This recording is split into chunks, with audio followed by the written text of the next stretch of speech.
need to step up and take overall command of the planning and the mission execution. So planning tonight and mission execution next week. Then we will run mission 1 the following. We're going to run missions bi-weekly. So we'll have a mission planning cell and then the mission. And then we'll have a mission planning cell and the mission. So we'll have a full week gap in between planning and flying, and then a 2-week gap between actual execution of the missions. And then mission 2 is a first strike, but we'll bump it back. We'll talk a little bit more about how one mission doesn't really affect it's like Scooby-Doo, guys. One mission really doesn't play into how the next mission is going to be executed, or the stance of friendly versus enemy forces. Mission 3 is an air assault insertion into an airfield. That'll be first reg. We'll have to step up for that one. Oh yeah, and 492nd will be package lead for mission 1, flown the second mission, whatever. Mission 3, first reg with the air assault insertion. Mission 4 is a defensive close air support. The 75th will take mission command on that. Mission 5 is a IFR deep strike. So horrible weather conditions. The 492nd will be lead on that. Mission 6 is a seed. Primary mission is seed. The 211th will take mission lead on that. Mission 7 will be a combat search and rescue. The 75th will take lead. Mission 8 is a scud hunt and an escort. And again, first reg takes lead. Mission 9 is seed and a special operations forces extraction.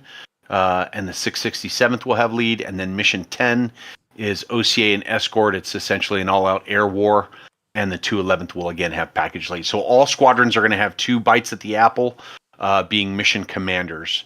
But again, flight leads have to step up for your squadrons on each and every mission to facilitate the mission commander.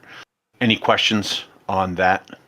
Yeah, just to clarify, this is for the opening planning brief, not for mission 2. Are we doing both, kind of like going over all of Red Flag and then mission 2? Yeah, we're going to go over the full overview of Red Flag, and then I'm going to try to do it as quick as we can, and then we'll do the actual mission planning immediately following this for that first mission next week. So defensive, counter air, and pincer is going to be our upcoming mission, and 667th is mission command. So all of this package or this briefing deck that I'm using right now falls in line with exactly how the briefing decks are going to go for all 10 missions. So I use the same template, so we're getting familiar with it. So you're going to see this, and what you'll see is the conflict picture for each and every mission, which will change, but it's not going to change greatly. You'll get the objectives and the commander's intent for your mission, which you're going to get for the overall as well. You'll get package assets, essentially explaining who's doing what and what your standard contracts are for that mission. You'll have your area of operation, your routing map, threat assessment, weather information, your comms information, the airfield information, objective intelligence, and then the spins. A lot of this, we tried to, when we built the missions, we tried to keep it very consistent from mission to mission, so we can, we can focus on the mission execution, not so much what, we changed the approach for Nellis, or we changed this, or we changed that. We've got 2 primary approaches for Nellis, which I think we're going to be using throughout. We've got a VFR and an IFR, right, or a VMC and whatever, IMC. So nighttime and a nighttime bad weather and a good weather approach, which you guys are probably familiar with if you fly like Nellis, or you kind of follow the real world routing. So here's our conflict map. Again, it will change a little bit, but it's not going to be drastically changed. We're going to be using all of the NTTR just north of Nellis. This is Nellis here at the bottom. As you ingress, you're going to ingress through the Sally corridor, through this green. And then once you get into this northern area of the Sally corridor, you're going to have some mark points, some steer points up here. Then you're free to roam about the cabin, right? You can go anywhere within the area. You can leave the AO at any point, but you cannot come back into the AO, and that's why you've got the solid and the dotted lines. The only exception for that is the tanker track up here. This is a free fly, so you can leave and come back in at will, so that you can hit the tankers. These are going to be pretty consistent throughout all of the missions. You've got the container no-fly zone, so do not overfly the container. We'll talk about the penalties for flying over the container. You've got the forward line of troops, or the FLOT, which is represented by this red triangular line. That's where the general area where our friendly forces are going to meet enemy forces. If you're doing anything air to ground, you want to pay attention to it, because you don't want to be shacking friendly tanks thinking that they're enemy tanks. So this is all red for Tonopah test range, Tonopah. This whole area back here is all red for. They are not restricted to entering and exiting the AO, so they can come in and leave at any points or at any angles. So just pay attention to that. The exception for the Sally Corridor is the helos. Helos are either going to be based at the North FARP, or FARP Dallas, or they're going to be at Creech, so they're already in the NTTR, so they can fly as soon as they're airborne. They can move about the cabin wherever they want. Our coalition headquarters for the NTTR is up here at Lincoln County. It may play a role, it may not play a role in some of the missions. And then we also have here at Alamo, right in this general area, we've got a FARP for the helos as well. So that's just a quick down and dirty of the orientation of the AO. Any questions on the AO? One more point. Go ahead. I guess this is more kind of a controller thing, because this will be my first red flag I've ever done. Is there any kind of, with kind of the AO restrictions that us as controllers should be aware about as well, or do you have any kind of control over it in a sense? Yes. Probably so stick Sally, bad. Yeah, Sally Corridor is in play for ingress and egress. So You're going to be giving them routing. All of the routing should be in their steer points. But we've got like a departure, right? So we've got our help me out. Dream 6, Dream 6, Dream 4 departure. So the Dream departures are the standard, which brings you up to like Apex, and then you've got a couple steer points that are right along this right-hand edge of this green. And then you've got your arrivals or your leaving the zones, which are your Sin City or your Apex truck stop arrivals, depending on, and we'll go over that, depending on what the conditions are, right? Night or weather. Their entry and exit should be through here. Again, for emergencies, you can exit anywhere, or to hit the tankers, you can exit up here and re-enter. Red 4 again. Yep. Yeah. Pay attention to Red 4, because Red 4, they may enter at any point. So when you're controlling, you're going to want to pay attention to this exterior border, unless they take off or they get airborne, like a pop-up group from Tonopah Test or from Pahud or something like that. There are enemy FARPs within the AO as well, so those also might cause pop-up groups. We do have an AWACS up 24/7. We have the tankers up 24/7. The enemy also has AWACS resources. We'll go over kind of the capabilities of the enemy that we're facing for this red flag. All right, we'll continue moving on. So objectives and commander's intent for the entire red flag is essentially get better at working as a large team, right? As a large 51st VFW, we're all really good operating within our own squadrons. But this is one of those, cool exercises where we get to plan with each other and then execute with each other. So, we will, like I said before, we will proceed the execution of every mission. A week prior, we will do the planning for that mission. And then we will do live edits while you guys are planning within the DCS mission editor, so that we get everything on track the way you want it before we close out for the week. Each pilot only has one life.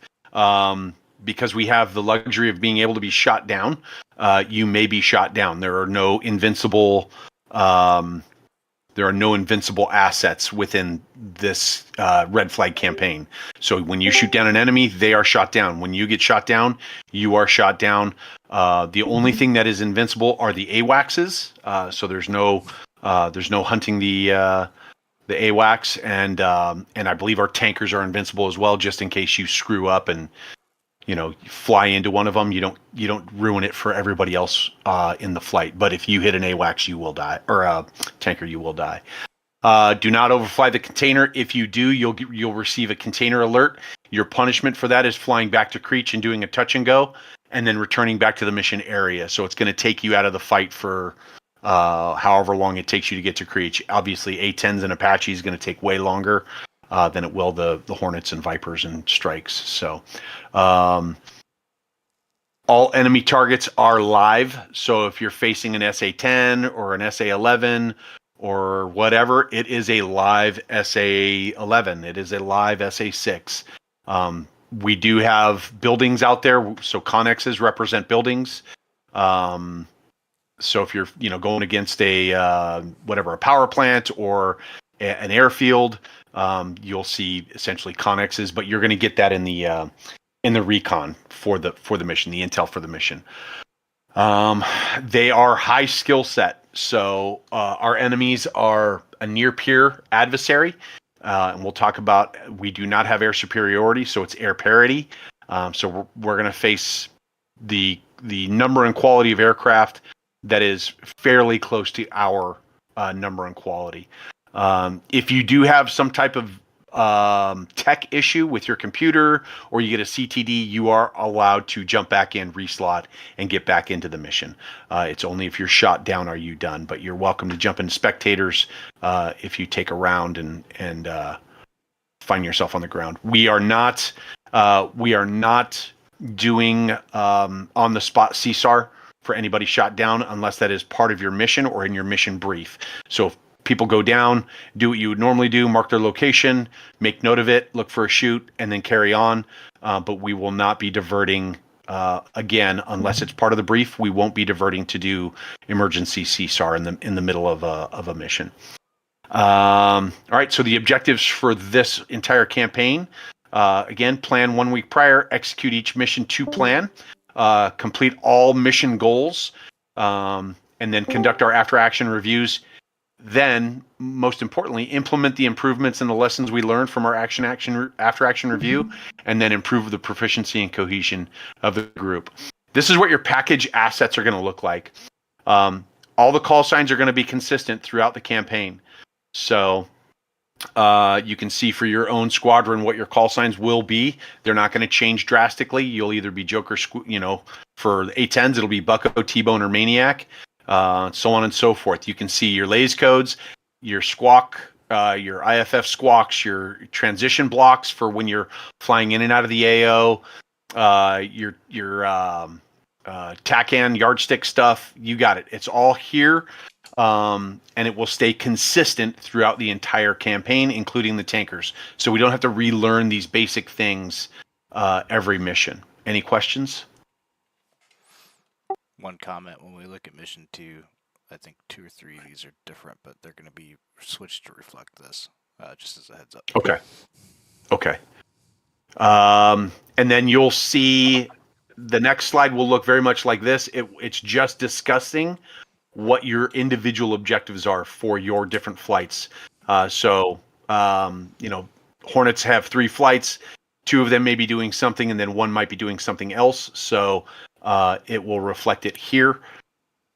We also have our 964th guys. Their objectives are going to stay the same, like control the battle space. Here's our threat assessments. The way that I do my threat assessments for the missions that I've created are anything in red with a certain is something that we know is going to be an adversary for that mission. Anything white certain means they definitely have them. We just don't know if they're going to be take a role in the mission, right? So if there's a known SA-1519 at a target location, that's why it's written in red, certain, right? SA-8, they definitely have SA-8s, but we may not be facing them, so therefore it's white, right? And then you've got possible, low possible, whatnot. Down here is the current air picture or airspace control for that individual mission. Again, from one mission to the other, it may change. Air parity, meaning we are equal in force size and quality versus air incapable, air denial, air superiority, air supremacy, right? So pay attention to this. This will be important for you when you're planning your missions and whatnot. Here's what our weather slide is going to look like. So you're going to have the mission start time. That is not the time that you're lifting. That is the time when you get in cockpit or when that first person gets in cockpit. That's the time that the mission is going to start at. We will probably not have a lot of control over when you get airborne. Where the control will take place is when you get to your CP and you're loitering, and then you get your hammer time call from the mission command. And that's going to be something for them to work out with the 964th, is tracking if all flights are at their designated CP so that they can give the hammer time call and everybody can execute the mission, or they can execute the mission as fragged. The next slide is our comms flow. So these are all should all be preset in your aircraft. You've got ATIS on 2701. And then it will flow very similar to this. So we are requiring that you contact ground for permission to taxi, and then contact tower once you get to your hold short point. Switch over to tower, get airborne, check out with tower, check in with Alley Cat, and Alley Cat is going to be the reason it's highlighted in green is because they're the ones that are going to control all of the transit to and from the AO. And then either hand you off to focus or keep you on Alley Cat for any type of other types of controlling. So once you're in the AO, essentially you're past the Sally corridor, Alley Cat will probably be handing you off to the AWACS for control. And then you've got all your other channels for refueling, your SAR Alpha Bravo, any other contingency or coordination channels that you've got, and then of course guard.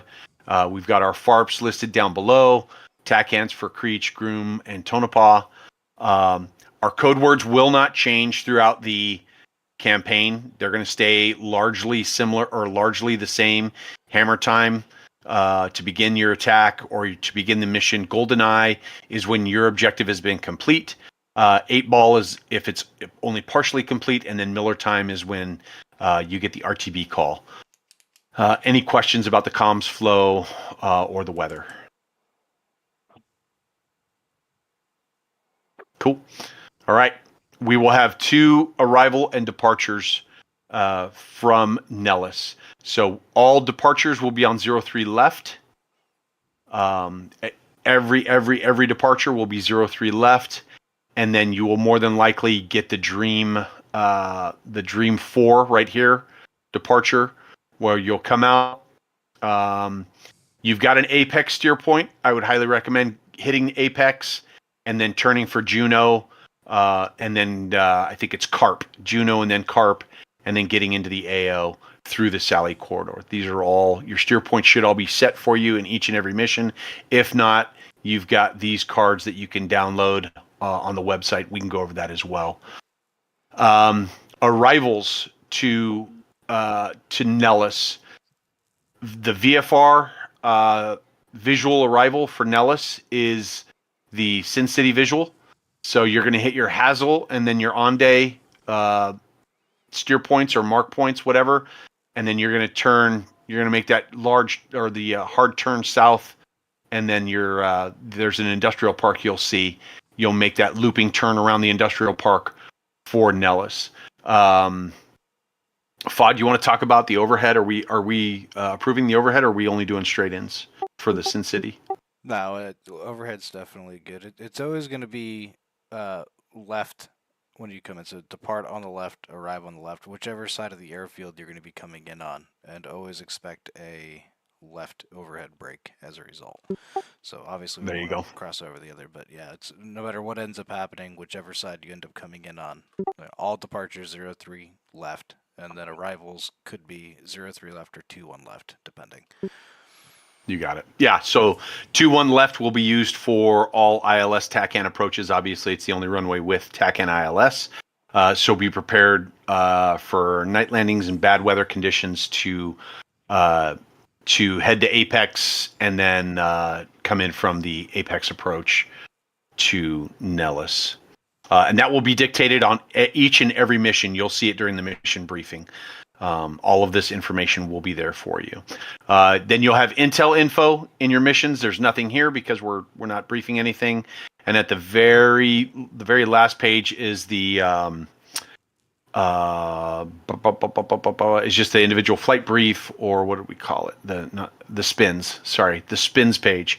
So when you're doing your individual flight briefs, you can use this to talk over everything with your squadrons or the entire wing.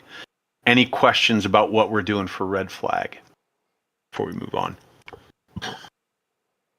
I have a question. Just one for comms. Not for comms, for the slide where all the planes are.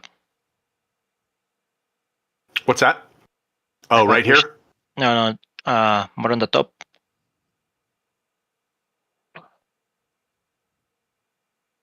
One more, I think. More? Oh, okay. Here? No, or one more. Here. Okay. Yeah, that. Are that gonna be set, or we need to set? I'm talking more specifically about the data link, TNDL. You're probably going to have to jump into your data links and do your setting of your data links. You can check it when you get spun up. You can take a quick look at it and see if it's set. I think, depending on the aircraft, I did everything I could to get them all in place and set. So I know like Hogs, Apaches, they're good. I don't think the Hornets even have any settings that you can set.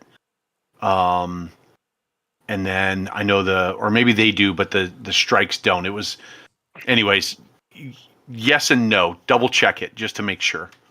Yeah, but since we don't have anything assigned, should we just choose one, or do we need to deconflict with Yeah, anything that's not here, you can go standard contracts. Whatever your squadron has set up for standard contracts, like our interflight channels are not on here. Or actually they're here. Flight frequencies down here. But like ordnance or fuel load or anything like that, that's standard contracts.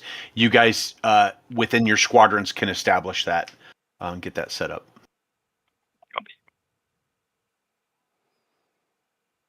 What else? That's for me. Thank you. Welcome. Cool. All right.